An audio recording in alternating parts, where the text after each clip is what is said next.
रसोई गैस के सिलेंडर में 75 रुपए कीमत का इजाफा हुआ है।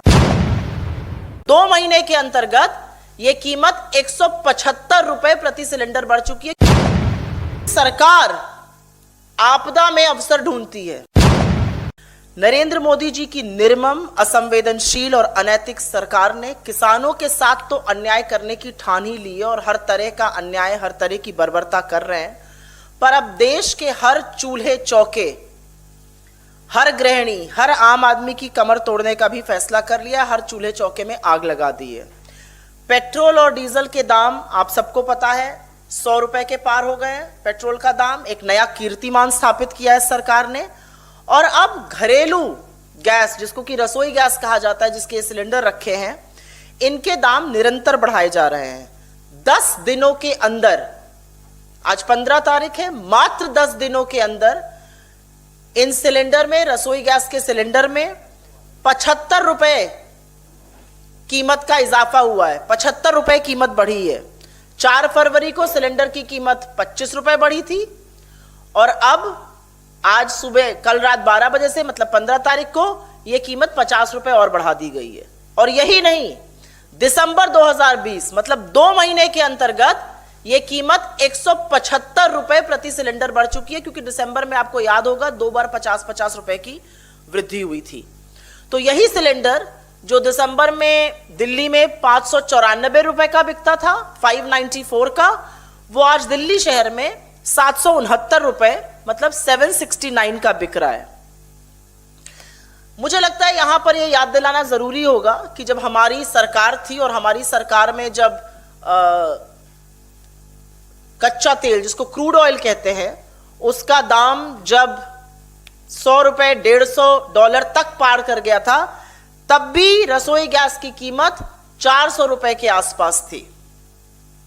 तो सबसे पहले मेरा मानना है कि शर्म आनी चाहिए इस सरकार को, जिसके कारण आज अर्थव्यवस्था पूरी तरह से ठप हो चुकी है। बेरोजगारी मुंह बाए खड़ी है। इन्हीं के कुप्रबंधन के चलते लोगों का वेतन घटता जा रहा है और अब आप लोगों पर कमर तोड़ महंगाई का प्रहार कर रहे हैं, चाहे वो पेट्रोल डीजल के दाम हो या रसोई गैस की कीमतें। और इसका प्रभाव अमीर से अमीर और गरीब से गरीब आदमी तक पड़ता है। पर मुझे ऐसा लगता है सरकार को इससे रत्ती भर फर्क नहीं पड़ता है।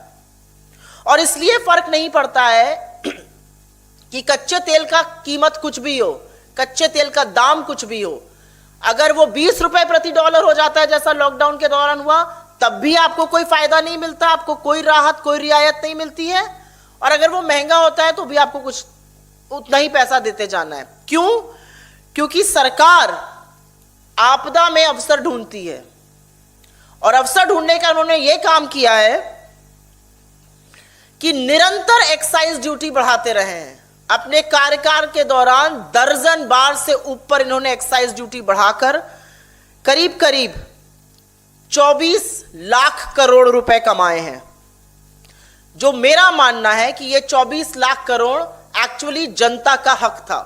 जनता ये नहीं कहती कि हम मुश्किल के समय आपके साथ नहीं खड़े होंगे, हम मुश्किल के समय आपकी सरकार के साथ खड़े होंगे, लेकिन जब कच्चे तेल का दाम गिरे तो हमें भी तो कुछ राहत मिलनी चाहिए। उस समय आप अपना रोकड़ा कमाने में लग जाते हैं, अपने सरकारी खजाने भरते हैं। यह सरकार की ही दया है कि 100 रुपए पेट्रोल हो गया है। ये इसी सरकार का नया कीर्तिमान है, नया रिकॉर्ड है।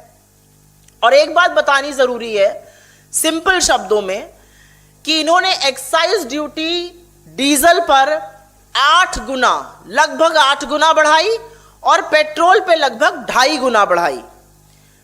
सीधे साफ शब्दों में, जब हमारी सरकार थी तो डीजल पर जो टैक्स पड़ता था वो करीब करीब 3.5 रुपया प्रति लीटर था, वो आज बढ़ के 32 रुपए प्रति लीटर है। और पेट्रोल पर जो टैक्स करीब करीब 9 रुपए प्रति लीटर पड़ता था, वो आज बढ़ के 33 रुपए प्रति लीटर है।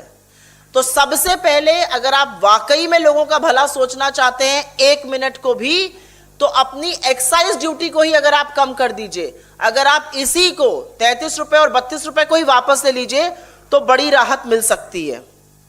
एक और बात जिसके बारे में बहुत चर्चा नहीं हुई है और बजट में यह हुआ था इन्होंने 4 रुपए का सेस डीजल पे और 2.5 रुपए का सेस पेट्रोल पे लगाया था, और यह कहा गया था कि 2.5 रुपए का पेट्रोल पे 4 रुपए का डीजल पे लगाया गया था, और यह कहा गया था कि इससे आम आदमी को फर्क नहीं पड़ेगा।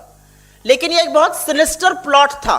यह प्लॉट इसलिए था, और मैं इसको कहती हूं कि यह षड्यंत्र इसलिए था क्योंकि यह सेस लगाया गया था, एक्साइज ड्यूटी स्ट्रक्चर को चेंज किया गया।